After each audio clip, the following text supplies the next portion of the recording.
ধার করে নিয়ে যাও।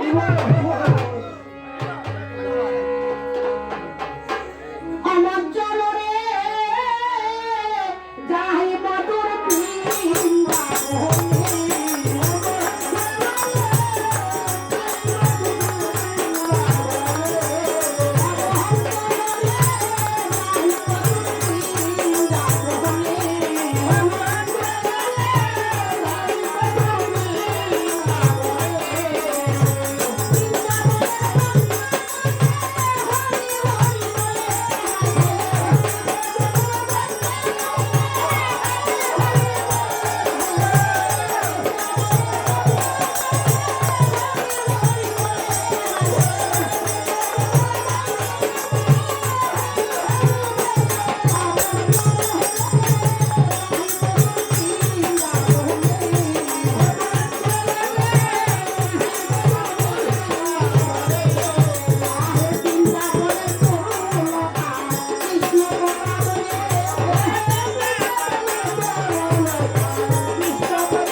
সীতাকে জিজ্ঞাসা করেছিলেন যতে ক্রমণীধন দশমন্ড করে হস্ত কেমন ছিল লঙ্কার দশমন্ড রাবণ।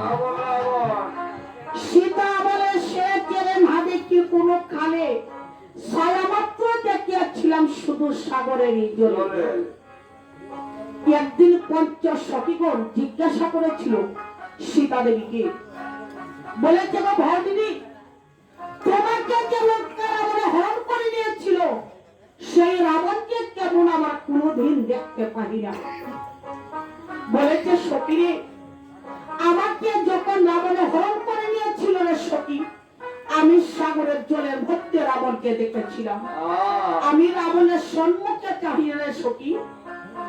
বলেছে গো ভগিনী সাগরের জলের মধ্যে যেমনই দেখেছ তেমনই একখানা পত্রবতী আঁকিয়া আজ দেখাইতে হবে।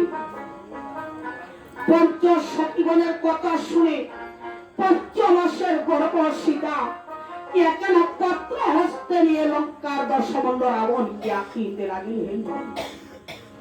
আঁকিতে আঁকিতে সীতা নিদ্রায় আকর্ষণ হয়েছিলেন। গুণেস্তেপ করিয়া সীতা দেবী শয়ন করেছিলেন। পঞ্চ সখীগণ নজর করে সাল যেমনই লঙ্কা দশমন্ড রাবণে হরণ করে নিয়েছিল তেমনই রাবণ সীতা দেবী আঁকিয়াছে দেখিবার।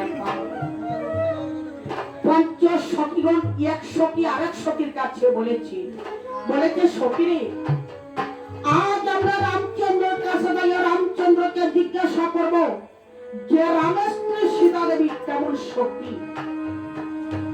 রামচন্দ্র গিয়েছিলেন সরোবরে স্নান করিবার জন্য। রজকের মাইয়া দুপার কাছে বিবাহ দিয়েছিল। এক প্রহরে আত্মতাতে রজকের মাইয়া রজকের বাড়িতে পলাই গিয়েছে। রজকের মাইয়া সঙ্গে নিয়ে দুপার কাছে এসে বলেছে বাবানি আমার মেয়েকে তুমি ঘরে তুলে নাও বাবা। আমার মেয়ে তো তোমার কাছে অপরাধ করেছে। একা একা বন্ধ খাপ বেলায় পলাই গিয়েছে। যে নারী একা একা বন্ধ খাওয়ার বেলায় পলাই গিয়েছে সেই নারীকে নিয়ে আমি গৃহবাস করতে পারবো না।